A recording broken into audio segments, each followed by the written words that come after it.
Ladies and gentlemen, this man has no MMA experience at all, but he is a live television broadcast professional. Eric Crouch tonight wins the Heisman Trophy.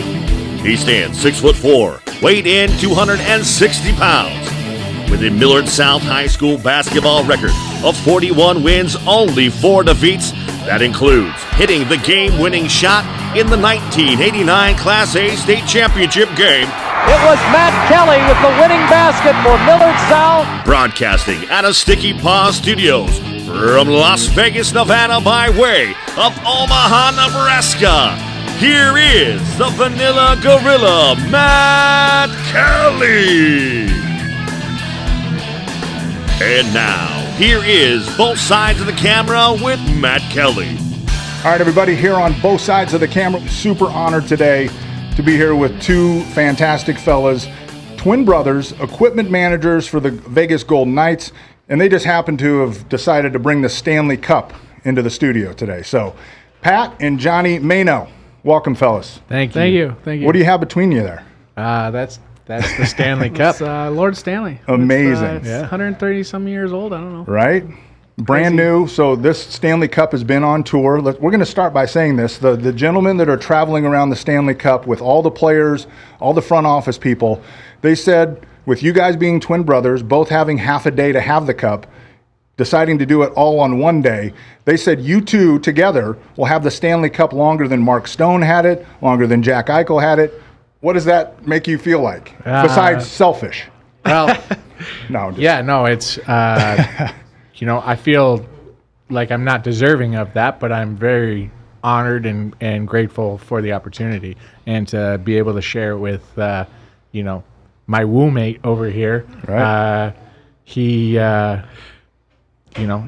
been a dream come true. Pat's definitely well more than deserving of this. I hate it when he says that, but he's worked way longer than I have for this dream, and I got lucky and got in here last 4 years or so ago, and now we're here. Let's talk Stanley about Cup champions. Yeah, let's talk about that, fellas. So you've been on. Pat Maino has been on the ground since day one, before the arena, before the practice facility existed. How did that happen? Where did you come from?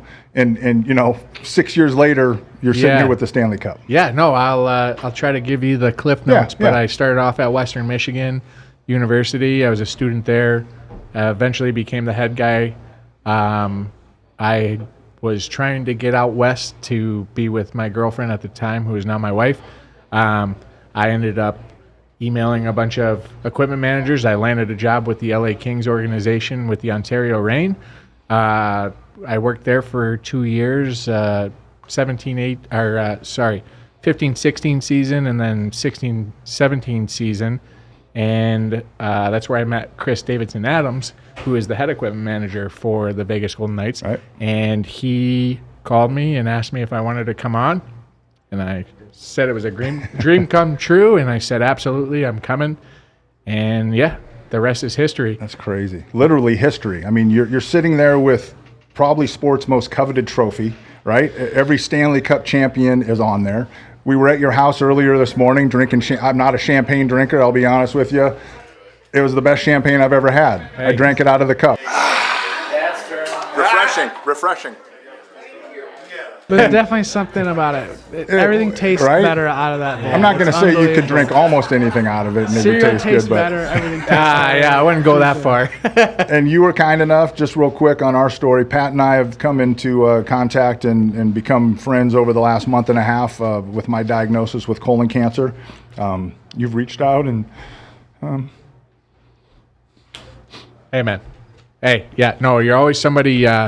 and we didn't really know each other. I mean, we saw each other in the back hallways and head nod each other and stuff. We see each other every day, and we've known each other. Head nod. Not known, but right. Like I was telling your wife Tina when we saw you guys at the rink, always somebody that I wanted to have a beer with. I was like, I gotta go have a beer. Well, with now guy. I've had champagne out of your Stanley Cup. Yeah. So hey, I guess that's you kind of one up to you there. It's not mine, but today it is. Today it is. Yes, it's.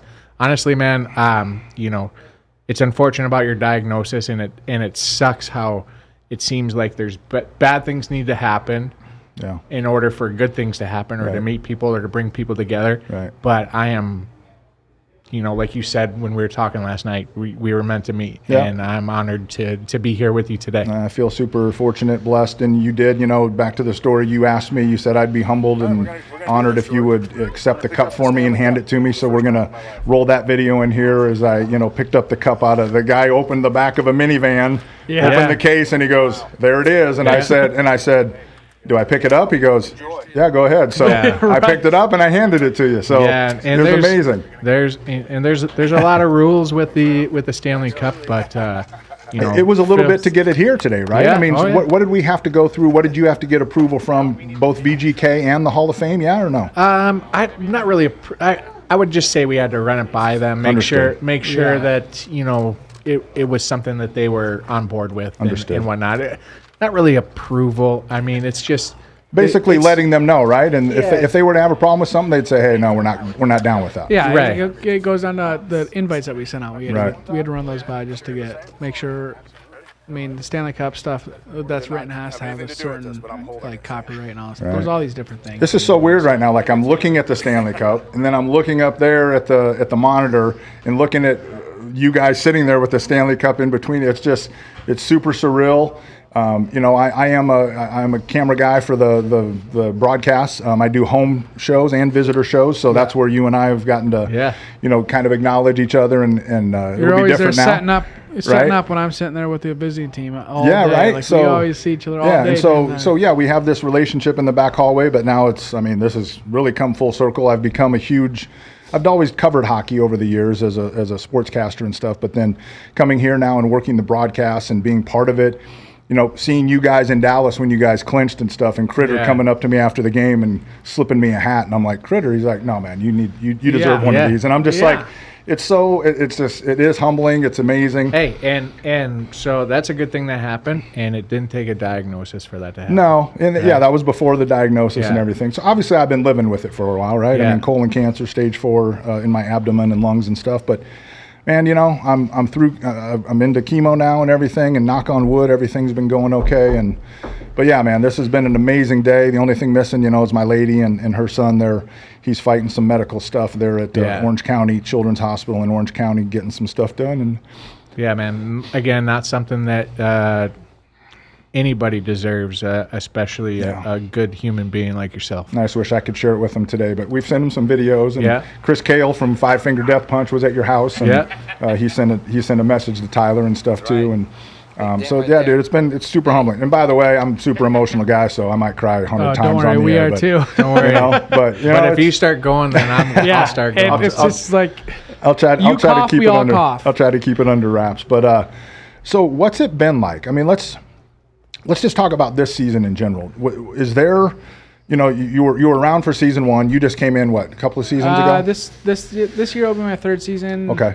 Full time. Okay. 4th season together. I did the shortened season. I did a bunch of game night stuff. Okay. So you guys you've been around since day one. Mm-hmm. You've seen it all. I'm sure that season was magical. Oh, it was unreal. Besides winning the cup last year, that year, but now you have the cup. You've been a part of a Stanley Cup organization. Was this something at the beginning of the season that you truly saw coming? I know there were some questions with, Jack's injury last year and, Stoney being out towards the end of last season, like all that stuff. I mean, was there a time, did you guys really feel this, or is this something that just kind of built over the years or the year? Beginning of January. Beginning of this year for me was, I think the team was on the road. It was right before I actually went down to Henderson to work the second half of the season because the assistant there left. I was watching a road game with my cousin in his garage, and I looked at him. I was like, man, all those stories of championship teams, where it's like, man, it's just like a brotherhood, like all that stuff. I looked at him. I was like, that's this team. In January, I was like, that's this team. I was like, we're gonna win the Stanley Cup this year. And then that was the last I ever talked about it to anyone. And when we won it, he's like, you said it in January. You said it in January. I was like, I just knew. How about for you? I mean, was there a time? Obviously besides that night when you're like, oh yeah, we won the cup. But was there a time where you're like, man, I'm really feeling it? Or did you? I always knew going into the season, I knew we had a great team. Like you said, I've been here since day one. I knew the team we had day one. You've seen every player that's come through. I've seen every player that's come through. I have a relationship with every player that's come through. For me, it was when we went into Boston, who hadn't been beaten for a long time. There you go. And put it on them. They hadn't lost a home game, I don't think, all season. Yep. Right? And we gave them their first loss. Yep. Right? Albeit it was in overtime. Right. But we did it. Yeah. You know? Yeah.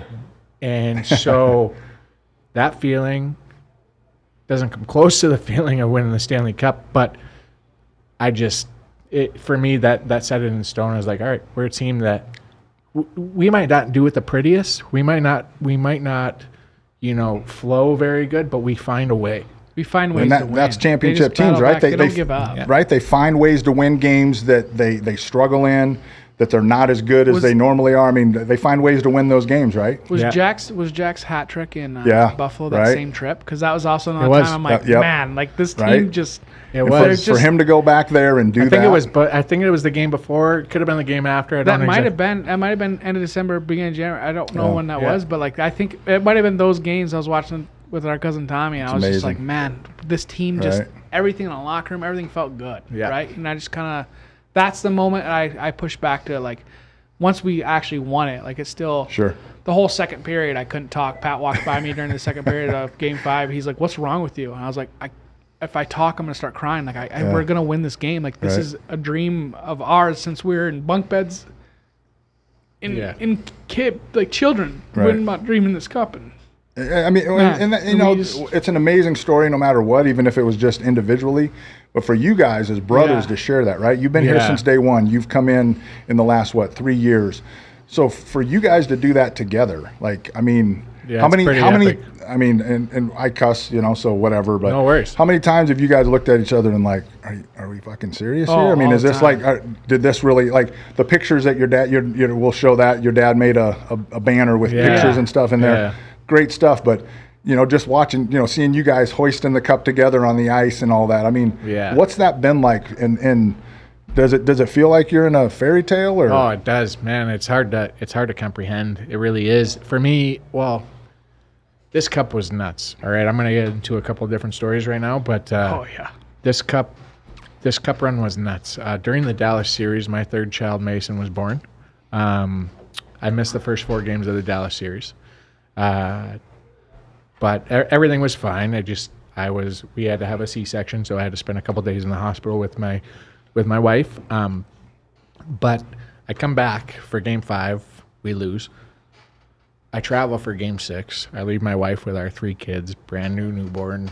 I'm not feeling great about that, but it's part of the job. And we're walking to Game 5 after our morning skate, and I'm listening to my AirPods.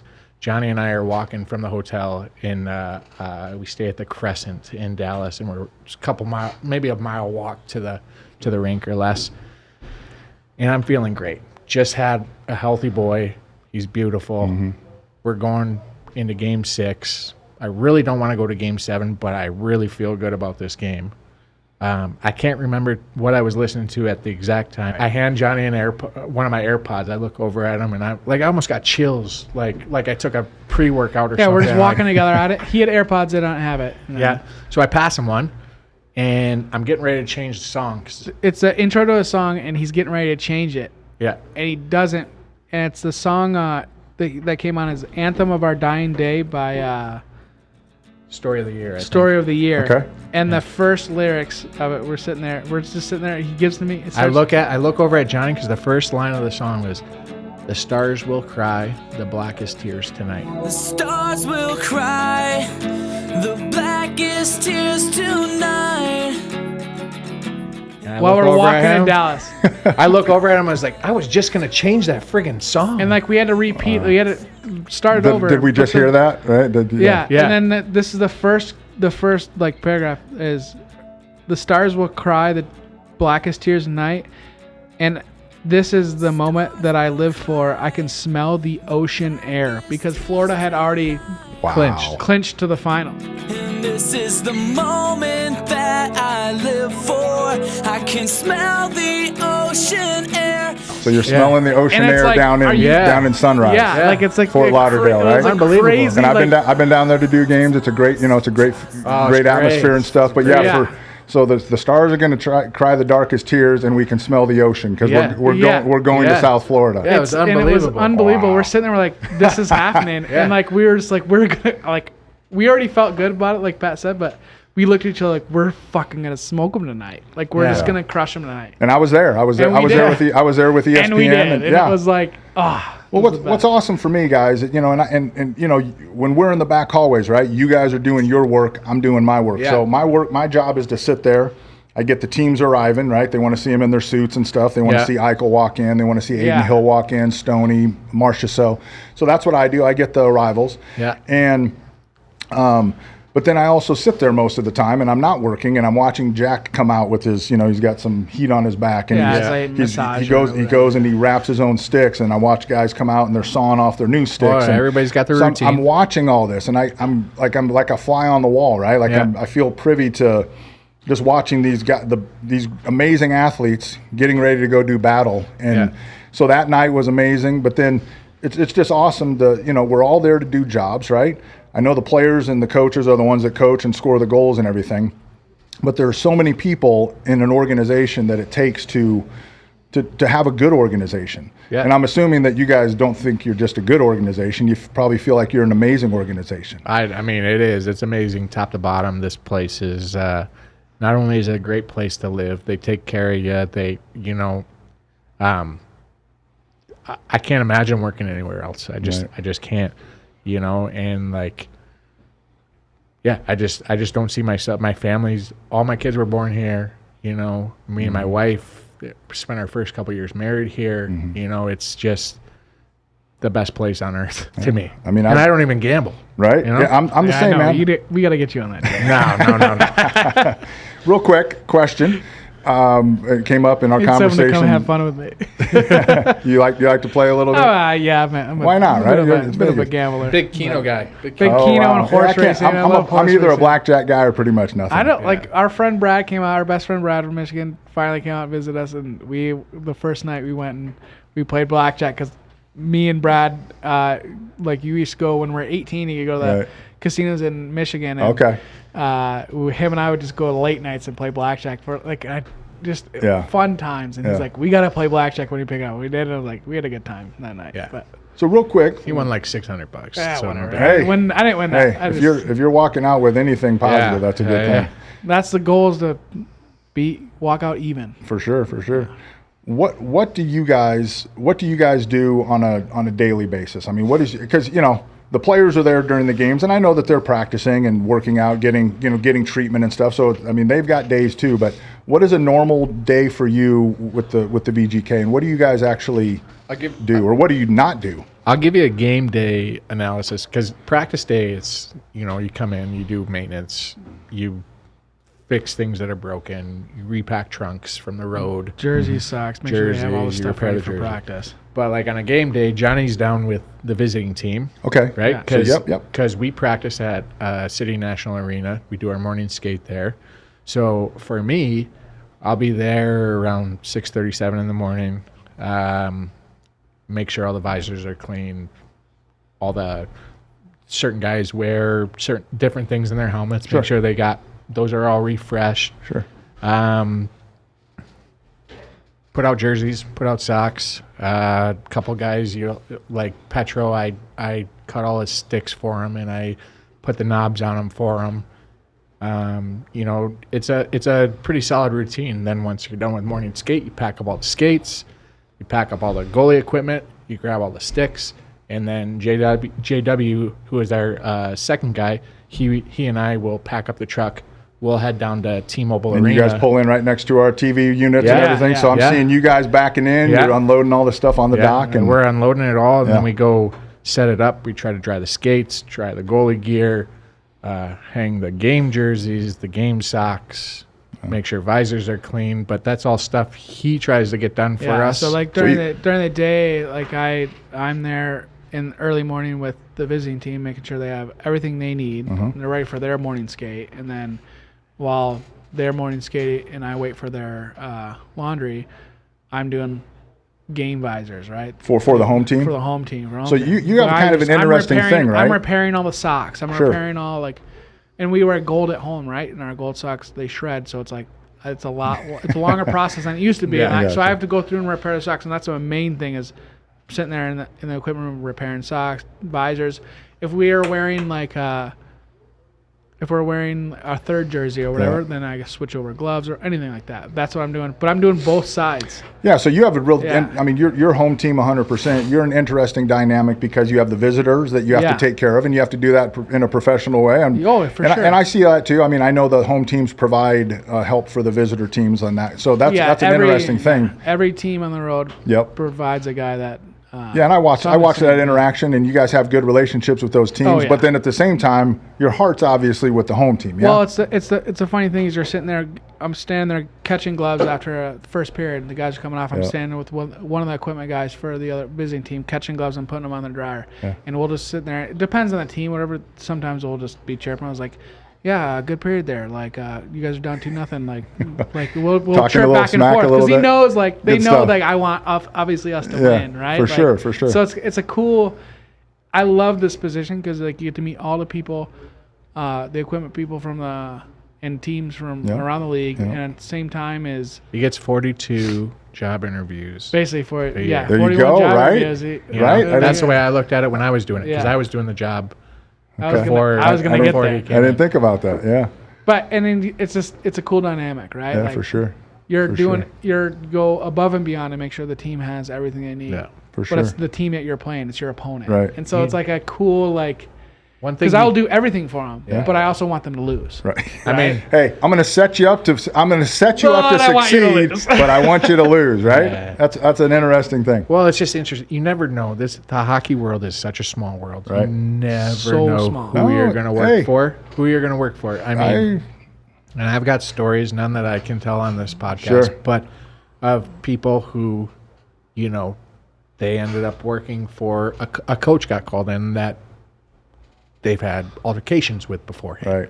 Not necessarily physical, but some FUs and this and that, or it's a crazy business, and just like racing or football, they say it's a game of inches. Hockey, you take every advantage you can get, and it's a complex game. So there's different ways to get advantages. Sure. And so whether that's knowing who the starting goalie is for a team.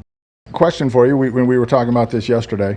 I know in baseball clubhouses, the players take care of the attendance.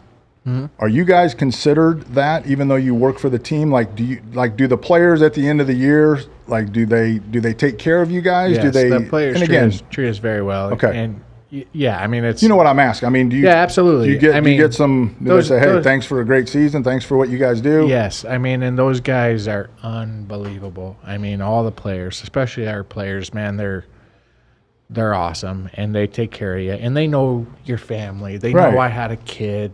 A lot of our kids are the same age. Sure. We get together, and it's unbelievable. It's a family, man. It's you got 24 really best friends out there, that you might be hanging their jocks and socks, but they would do it for you too. For sure. Right. So stoked that you guys wanted to share it with me, that you came in to talk, and I drank champagne out of the Stanley Cup because of my relationship with you. I'm super honored and humbled. So thank you. It's not a very long relationship, and the term fast friends just doesn't really quite understood. Quite encapsulate it. But you're the man, and I appreciate everything you do for us behind the camera, and I'm here for you along your fight. And I know that you and I just met, but I mean, I've become friends with you now because of it. So, but again, thank you, Pat and John Maino, bringing the Stanley Cup in.